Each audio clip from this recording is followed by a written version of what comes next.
SAW, buatlah makanan kepada keluarga Ja'far, karena sesungguhnya telah mendatangi mereka apa yang menyibukkan mereka.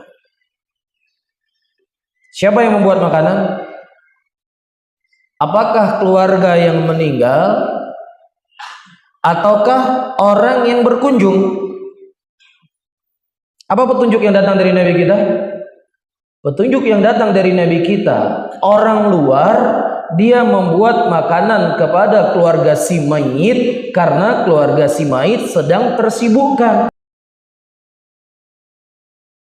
Disebutkan ketika paman Nabi Muhammad SAW meninggal, Ja'far bin Abi Thalib radhiyallahu ta'ala anhu, pada hari wafatnya beliau, Nabi SAW mengatakan, isna'u li ali Ja'far ta'aman faqad atahum ma yushghiluhum.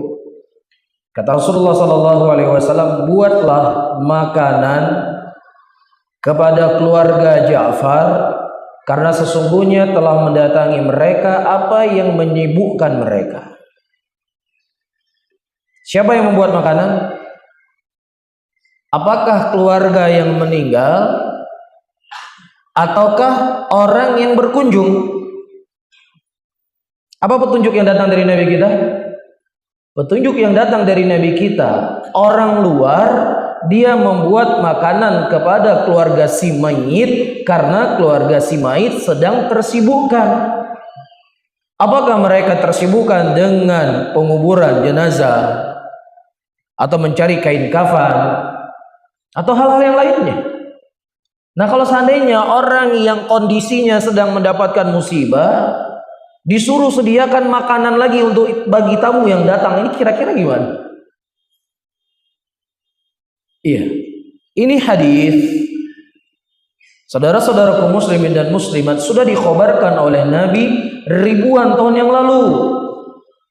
Sebelum munculnya Ibnu Taimiyah, sebelum munculnya Muhammad bin Abdul Wahab, sudah ada ribuan tahun yang lalu. Rasulullah SAW menganjurkan kepada muslimin untuk mereka membuat makanan kepada kerabat atau keluarga yang sedang kemalangan. Oleh karena itu, disebutkan oleh Imam Syafi'i rahimahullah dalam kitab Al-Um di jilid yang pertama di halaman 317. Apa kata Imam Syafi'i? Kata beliau rahimahullah, wa uhibbu li jiranil mayyit aw dhi qarabatihi ay ya'malu li ahli al mayyit fi yawmin yamutu wa laylatihi ta'aman yushbi'uhum fa inna dhalika sunnatun wa dhikrun karimun wa huwa min fi'li ahli al khair qablana wa ba'dana. Kata beliau, aku menyukai untuk para tetangga dari rumah kemalangan tadi atau dari kerabat dekatnya memasak makanan untuk si keluarga yang meninggal di hari meninggalnya dan juga di malamnya. Yushbi'uhum, sampai mereka bisa kenyang. Ini loh mazhabnya Syafi'i. Ini nasihat Imam Syafi'i rahimahullah. Dan beliau menyebutkan ini adalah bagian dari sunnah. Fa inna dzalika sunnatun. Iya, wa dzikrun karim. Dan ini merupakan perbuatan ahlul khair sebelum kami dan setelah kami. Ini kebiasaan mereka. Tetapi subhanallah, justru hari ini kita mendapatkan justru sebaliknya. Ketika ada orang meninggal, sebagian orang senang. Kapri baju bulang orang-orang.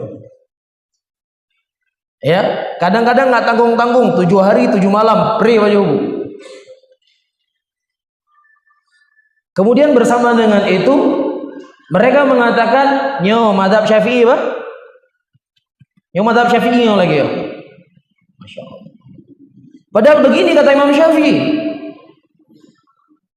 yang orang yang sedang mendapat kemalangan jangan dimalangin lagi.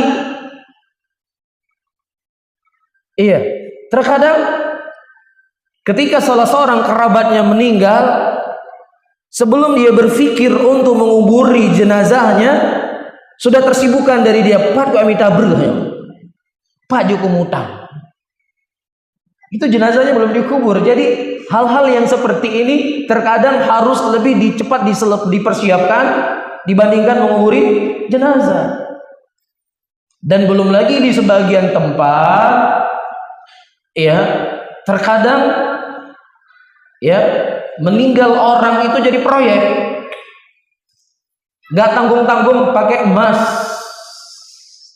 Kursnya kurs emas. Negonya itu dengan nego mayamnya. Kalau proyek-proyek bangun jembatan kan masih pakai rupiah. Masih pakai rupiah nggak? Masih pakai rupiah. Kalau ini emas. Terkadang subhanallah tidak cukup hanya sekadar nego emasnya, harus menyiapkan makanan, kue-kue plus rokok sama kopi. Lah kalau seandainya begini syariat Islam yang katanya wa ma arsalnaka illa rahmatan lil alamin, tidaklah kami mengutus engkau wahai Muhammad kecuali sebagai rahmatan bagi seluruh alam semesta. Kira-kira nih rahmatan lil alamin enggak seperti ini? Orang sedang meninggal malah di berapa siap? Hah? Berapa main? Nego dulu nih. Oh, kalau enggak belum bisa dikuburin. Kalau belum ada ridho, bahaya di dalam kubur. Kalau sudah ridho, ya sudah aman insya Allah di dalam kubur. Masya Allah. Begini keadaan dan kondisi. Dan muslimin rahimakumullah, ketika orang-orang awam dari kalangan muslimin, mereka dikatakan nyo mazhab Syafi'i, ya sudah mereka terima, berprasangka baik. Ya sudah sering saya sampaikan. Nama-nama besar itu suka dijadikan sebagai tameng untuk membenarkan perbuatan mereka. Sudah sering saya ingatkan di pengajian-pengajian dan terus akan kita ingatkan. Iya, ketika Allah Subhanahu wa taala membantah orang-orang Yahudi dan membantah orang-orang Nasara ketika mereka menjadikan nama Ibrahim sebagai tameng, sebagai bentuk pembenaran kami ini pengikut Nabi Ibrahim. Allah Subhanahu wa taala menurunkan ayat dalam Al-Qur'an, "Ma kana Ibrahimu Yahudiyya wala Nasraniyya, walakin kana hanifan musliman." Tidaklah Ibrahim itu seorang Yahudi, tidak pula seorang Nasrani, tetapi dia seorang muslim yang lurus agamanya. Jadi kan luar biasa. Mereka mengatakan Uzair sebagai anaknya Allah, kami pengikut Nabi Ibrahim. Dia mengatakan bahwasanya Isa sebagai anaknya Tuhan, kami pengikut Nabi Ibrahim. Jadi kalau seandainya hari ini ayat Al-Quran masih diturunkan, mungkin akan diturunkan ayat bahwasanya kalian itu bukan pengikut Nabi, bukan pengikut Syafi'i, dan kalian juga bukan pengikut Syafi'i, karena Syafi'i adalah orang yang berpegang teguh di atas sunnah Rasulullah Sallallahu Alaihi Wasallam. Tapi karena Al-Quran tidak mungkin turun karena meninggal